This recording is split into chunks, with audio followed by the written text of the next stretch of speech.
जैसे किसी सौदे की बात कर रहा हो। विवेक ने पुलिस को बुलाने के लिए फोन निकाला, लेकिन तभी उसके पीछे किसी ने बंदूक तान दी। बंदूक की ठंडी नली गर्दन पर लगते ही विवेक समझ गया कि खेल अब और गहरा हो चुका है। पीछे खड़ा शख्स बोला, बहुत तेज हो तुम, लेकिन अब बहुत आगे आ चुके हो। विवेक ने धीरे से हाथ उठाए और बोला, तुम लोग जो कर रहे हो उसकी सच्चाई अब छिप नहीं सकती।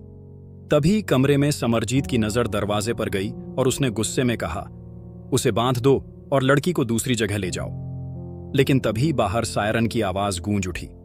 पुलिस पहुंच चुकी थी। असल में विवेक ने जिस वक्त फैक्ट्री में दाखिल होने से पहले फोन निकाला था, उसी वक्त लोकेशन ट्रैकर ऑन कर दिया था, जो सीधे इंस्पेक्टर सरीन के पास जा रहा था। पुलिस ने पूरे इलाके को घेर लिया। फैक्ट्री के अंदर भगदड़ मच गई। समरजीत भागने की कोशिश में था, लेकिन विवेक ने जैसे ही मौका मिला, पीछे खड़े शख्स को धक्का देकर खुद को छुड़ाया और लड़की के पास पहुंचा।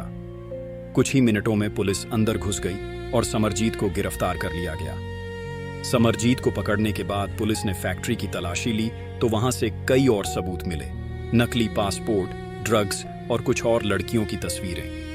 ये कोई साधारण अपहरण का मामला नहीं था, बल्कि एक बड़ा रैकेट था जिसमें रसूखदार लोग शामिल थे। विवेक ने लड़की को सुरक्षित बाहर निकाला। वो कांप रही थी, लेकिन जिंदा और सही सलामत थी।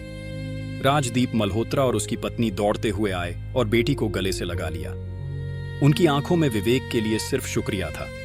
इंस्पेक्टर सरीन ने कहा, अगर तुम ना होते तो हम कभी इस जाल तक नहीं पहुंच पाते। विवेक ने सिर्फ इतना कहा, हर केस सुलझाना मेरा काम नहीं, मेरा फर्ज है।